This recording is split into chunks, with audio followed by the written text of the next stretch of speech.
അത് പിണറായി വിജയൻ RSSനെതിരെ ഭയങ്കരമായ പോരാട്ടം ഗവർണർക്കെതിരെ നടത്തും, നമുക്ക് യാതൊരു സംശയവുമില്ല. അത് വഴിയേ അറിഞ്ഞോളൂ. കുറച്ചു നാൾ മുമ്പ് പുട്ടും കടലയും നടത്തി പോരാട്ടം നടത്തി. ഇനി അത് ശരിയായില്ലെന്ന് വെച്ചാൽ ദോശയും ചമ്മന്തിയും കഴിച്ച് പോരാട്ടം നടത്തും. അതല്ലേ നമ്മൾ കണ്ടത്? ഞാൻ ചോദിക്കട്ടെ, ഇവർക്ക് എന്തെങ്കിലും ഇവർക്ക് ആ BJPയോടോ RSSനോടോ ഒരു ശത്രുത ഇവർക്ക് ഉണ്ടായിട്ടുണ്ടോ? എന്നാ ഉണ്ടായിട്ട്? ഇവരെപ്പോഴും ചെകുത്താന്റെ ആണെന്ന് അറിഞ്ഞുകൊണ്ട് കോൺഗ്രസിനെ പരാജയപ്പെടുത്താൻ ചെകുത്താന്റെ കൂട്ടത്തിൽ കൂടിയവരാണ്. സത്യമാണെങ്കിലും എനിക്ക് അംഗീകരിച്ചു കൊടുക്കാൻ പറ്റുമോ? നിഷാദേ, ഈ വിഴിഞ്ഞം പദ്ധതി ഉദ്ഘാടനം ചെയ്യുമ്പോൾ രാജീവ് ചന്ദ്രശേഖർ BJPയുടെ സംസ്ഥാന പ്രസിഡന്റ് എന്ന നിലയിൽ ആ വേദിയിലെത്തി, മുന്നേ എത്തി. പിണറായി വിജയൻ അനുവദിക്കാതെ ആ BJPയുടെ സംസ്ഥാന പ്രസിഡന്റ് അവിടെ വന്നിരിക്കില്ല എന്നുള്ളത് ബോധമുള്ള എല്ലാവർക്കും അറിയാം.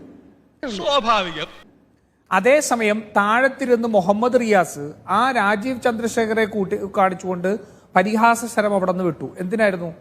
ഒരു ഭാഗത്ത് BJPയെ പ്രീണിപ്പിക്കാൻ വേണ്ടി മുഖ്യമന്ത്രി ചെയ്യുമ്പോൾ താഴത്തിരുന്ന് മുഹമ്മദ് റിയാസ്, അവരുടെ ബന്ധത്തെക്കുറിച്ചൊന്നും ഞാൻ പറയുന്നില്ല, താഴത്തിരുന്ന് മുഹമ്മദ് റിയാസ് കമ്മ്യൂണിസ്റ്റുകാരെ കബളിപ്പിക്കാൻ വേണ്ടി അജണ്ട ഉണ്ടാക്കുന്നു. വളരെ കൃത്യമായ നാടകമല്ലേ ഇത്? മനസ്സിലായിട്ടില്ല നിങ്ങൾക്ക് ആ നാടകം? വളരെ കൃത്യമാണ്. മേളില് അമ്മായിച്ചന്റെ ഇതില് ഇരുന്ന് ഇവരെ സൂചിപ്പിക്കുന്നതിന് വേണ്ടിയുള്ള പണി ചെയ്യുന്നു, കേസുകളിൽ നിന്ന് ഒഴിവാൻ. താഴത്തിരുന്ന് പാവപ്പെട്ട കമ്മ്യൂണിസ്റ്റുകാർക്ക് തെറി പറയാൻ വേണ്ടിയിട്ട് ഉള്ള ഒരു അജണ്ട ഇട്ടു കൊടുക്കുന്നു. ഇതെല്ലാത്തിലും കാണുന്ന കാര്യം. ഇതൊന്നും കണ്ട് വിരളാൻ പാടില്ല കുഞ്ഞുങ്ങളെ. തൊലിക്ക് നല്ല കട്ടിയാണല്ലേ.